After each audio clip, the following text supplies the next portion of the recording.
देखो गोटे train line तो दुई पाखरे को भाया कोईला सब अच्छी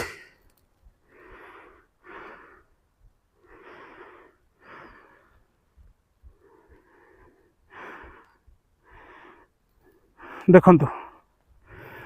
ये कोईला को कौन सी जगह को एमाने स्थानांतरण कर पारना कि करूना ये जो ट्रेन लाइन आप देखुं यू मात्र हाफ किलोमीटर पर बोलंडा कॉलोनी बोलंडा मार्केट अच्छी जोटी कि प्रतिदिन हजार हजार लोक चल प्रचल हुंती एवं तांको जीवन प्रति केते विपद ये माइंस रु सृष्टि होउची आपण मान केबे कल्पना भी करि परिबेनी। देखंतु दुईटा बड़ गाड़ी बर्तमान कोयला नहीं आसी एवं यही जगह से कोयला पकेब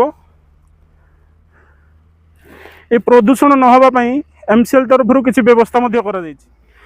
एई सब पानी स्प्रे मशीन सब खराब हो पड़ी या प्रति काहरी दृष्टि नहीं जदि यही सब मशीन को सजड़ा हो पुणी थे पानी स्प्रे करा जीवो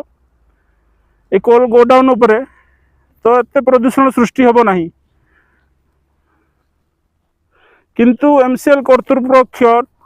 जमारू भी ए दिग को ध्यान दौना यही आहरी 3-4टी मशीन अच्छी किंतु से सबू मशीन खराब हो पड़ी। वर्तमान तालचेर एयर पोल्यूशन रे देश रे प्रथम स्थान अधिकार करछि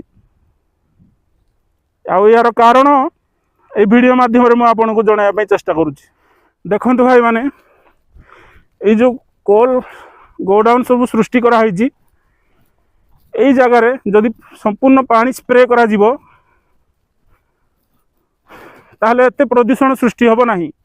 जो भाई माने मो वीडियो देखुछंदी दया करी कमेंट बॉक्स रे जणांतु